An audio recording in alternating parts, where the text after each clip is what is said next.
अहिल्यानगरमधील भक्ताकडून पंढरीच्या विठुराया चरणी 56 लाखांच्या सुवर्ण पादुका अर्पण, इतिहासात प्रथमच। विठ्ठल भक्तांसाठी एक आनंदाची आणि ऐतिहासिक बातमी समोर आली आहे। यंदाच्या आषाढी एकादशीला पंढरपूरच्या विठुरायाच्या चरणी इतिहासात प्रथमच सुवर्ण पादुका अर्पण करण्यात आल्या आहेत आणि या सुवर्ण पादुका अर्पण केल्यात अहिल्यानगरमधील एका अनामिक भक्ताने। मंडळी, या सुवर्ण पादुकांचे वजन जवळपास अर्धा किलो असून त्यांची अंदाजे किंमत तब्बल 56 लाख रुपये आहे। आतापर्यंत श्री विठ्ठलाच्या चरणी चांदीच्या पादुका होत्या, मात्र सुवर्ण पादुका अर्पण करण्याची ही पहिलीच वेळ असल्याची माहिती श्री विठ्ठल मंदिराच्या सोने चांदी विभागाचे प्रमुख राजेंद्र सुभेदार यांनी दिली आहे। या पादुकांची निर्मिती रंक ज्वेलर्सने केली असून अवघ्या 8 दिवसात 4 कुशल कारागिरांनी या पादुका तयार केल्या आहेत। त्यावरील आकर्षक हस्तनक्षी ही अत्यंत बारकाईने करण्यात आली आहे।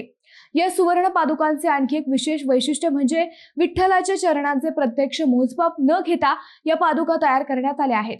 कारागिरांच्या कौशल्यामुळे त्या विठुरायाच्या चरणांसाठी साकारण्यात आल्या। मंडळी, अहिल्यानगरच्या या अनामिक भक्ताच्या भक्तीची आज राज्यभर चर्चा होत आहे।